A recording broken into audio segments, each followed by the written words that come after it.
Are there currently any military or political signals that point to a possible escalation of Russian actions against NATO? In my view, if Russia chooses to escalate, it will do so in the direction of Moldova. For President Putin, the primary objective is, first and foremost, to retain control over Crimea. The second goal is to dominate the Black Sea basin.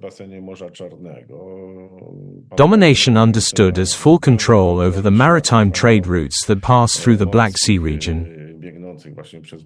For Putin, it would be considerably easier and strategically more convenient to initiate military operations specifically along the Moldovan axis, given its geographical position and potential tactical advantages. From there, the next step would be a push southward toward Odessa, placing the Ukrainian armed forces in a highly vulnerable position. The aim would be to secure a land corridor for the delivery of supplies to the troops already stationed in Crimea. That is what I would be concerned about. If such a situation were to occur, then within the timeframe leading up to the year 2027, escalation could take place over the following 5 to 6 years, provided that President Putin remains in power.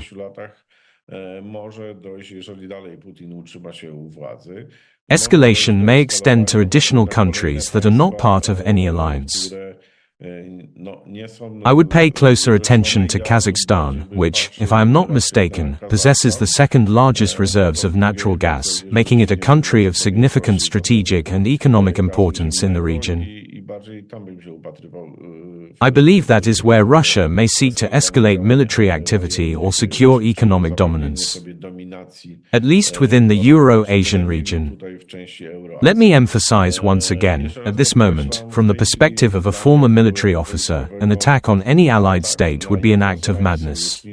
Such an attack would likely trigger escalation and could even lead to a global conflict, a third world war. However, it would be heavily concentrated along the eastern flank. Unfortunately, it would severely impact the frontline states, starting with Estonia and ending with Bulgaria. And that is something we must prepare for. To prevent such a scenario, I must reiterate, the societies of allied nations, that is, the member states of the North Atlantic Alliance and the European Union, must demonstrate their strength, their determination, and their resilience against all forms of information warfare conducted by the Russian Federation.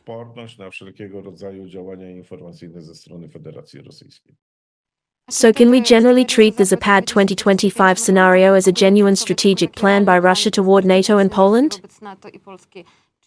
Or is it more of an intimidation tactic? It will be a combination of both.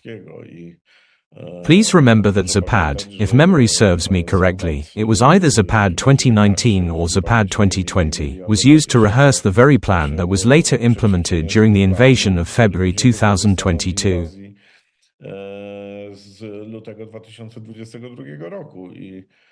In this case, it is almost certain that the Russian Federation, through the next edition of these military exercises, will aim to carry out large-scale, highly provocative, and carefully planned diversionary operations specifically directed against the member states of NATO.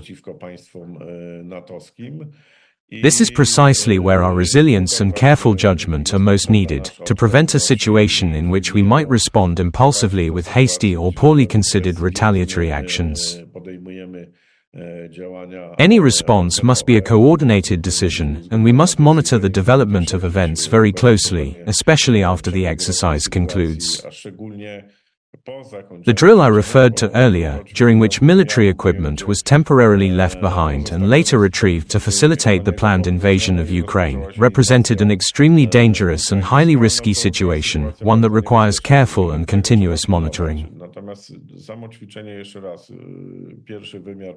As for the exercise itself, it has three dimensions. First, a propaganda dimension, second, a provocative, sabotage, and diversionary dimension, and third, a possible operational component. It is likely that some of the operational plans adopted for this exercise will concern Moldova and the southwestern region of Ukraine, where Russian forces may seek to test how their operational and tactical assumptions would perform under real-world conditions. And how realistic is the use of such exercises as a cover for aggression, for example, not necessarily in the Baltic states, but in the Suwałki Gap region? The Suwałki Gap is, in effect, part of the Baltic region. As I mentioned earlier, the Russian Federation remains highly unpredictable in its actions and decision-making. That is precisely why NATO and the frontline states must maintain a heightened state of alert and remain extremely vigilant at all times. We must act with strategic foresight. I believe that our armed forces in the respective countries should increase their alertness and possibly even raise their readiness levels, because we never know what the Russian Federation might do. Personally, I expect a series of provocative and sabotage actions, and that will likely be the core of this exercise, specifically in terms of Russian activity around the Suwałki Gap.